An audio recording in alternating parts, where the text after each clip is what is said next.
அளிக்கப்பட்ட விஷயம். அந்த இடத்துல அவர்கள் பக்தர்கள் சென்று போராடி கடைசியாக இந்த வருடம் அவர்கள் நீதிமன்றத்திற்கு சென்றார்கள். மாண்புமிகு சென்னை உயர்நீதிமன்றத்தினுடைய மதுரை கிளை நீதியரசர் திரு GR சுவாமிநாதன் அவர்கள் ஒரு வரலாற்று சிறப்புமிக்க தீர்ப்பை கொடுத்தார்கள். அந்த தீர்ப்பில் பக்தர்களுக்கு உரிமை இருக்கிறது, பக்தர்கள் அங்கு சென்று சாமி கும்பிட வேண்டும் அல்லது கார்த்திகை தீபம் ஏற்றுவதற்கு அனைத்து உரிமையும் இருக்கிறது என்பதை வலியுறுத்தினார்கள். ஆனால் அரசாங்கம், அந்த மாவட்ட நிர்வாகம் எந்தவித நடவடிக்கையும் எடுக்கவில்லை. அதன் பிறகு ஒரு கண்டெம்ப்ட் கோர்ட் போடுறாங்க. அப்பயும் அவங்க எந்தவித நடவடிக்கையும் எடுக்கல. அப்போ ஜட்ஜு சொல்கிறார், கண்டெம்ப்ட் போட்ட பிறகு 50 CSF வீரர்களுடைய உதவியோடு நீங்கள் போய் தீபம் ஏற்றுங்கள் என்று சொல்லுகிறார். அதையும் நிறைவேற்றாமல் அன்றைக்கு 144 என்று சொல்லக்கூடிய தடை உத்தரவை அந்த மாவட்ட நிர்வாகம் பக்தர்கள் மேலே திணித்தது. அப்போ அதை எதிர்த்து போராடின எங்களுடைய பாரதிய ஜனதா கட்சியினுடைய மாநில தலைவர் கைது செய்யப்பட்டார்கள்.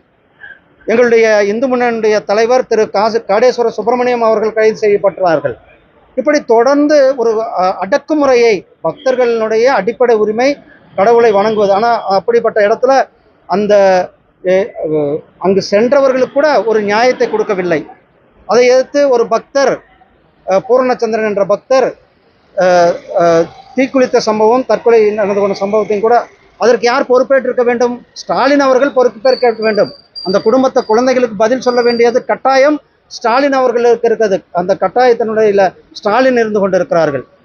இப்போது ஆனால் அவங்க என்ன சொல்கிறாங்க, அந்த ஜட்ஜு மேலேயே, மரியாதைக்குரிய நீதியரசர் திரு GR சுவாமிநாதன் அவர்கள் மேலே பாராளுமன்றத்தில் ஜட்ஜ்மெண்ட் கொடுத்ததுக்காக, அவங்களுக்கு பிடிக்கல ஒரு ஜட்ஜ்மெண்ட்ன்றதுக்காக அவர் மேலே இம்ப்ரீச்மெண்ட் நோட்டீஸ் கொண்டாந்தாங்க.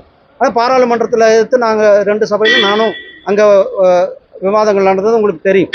அதே நேரத்தில் இன்றைக்கு 2 ஜட்ஜுகள் டிவிஷன் பெஞ்ச் ஒரு வரலாற்று சிறப்புமிக்க தீர்ப்பை கொடுத்திருக்கிறார்கள். திமுக அரசாங்கத்திற்கு இது ஒரு எச்சரிக்கை. இந்த தீர்ப்பை நடைமுறைப்படுத்த வேண்டும். இந்த தீர்ப்பின் அடிப்படையில் பக்தர்கள் உரிய வழியில் சென்று அங்கே தீபம் ஏற்றுவதற்கு அனைத்து நடவடிக்கைகளும் இந்த அரசாங்கம் செய்ய வேண்டும்.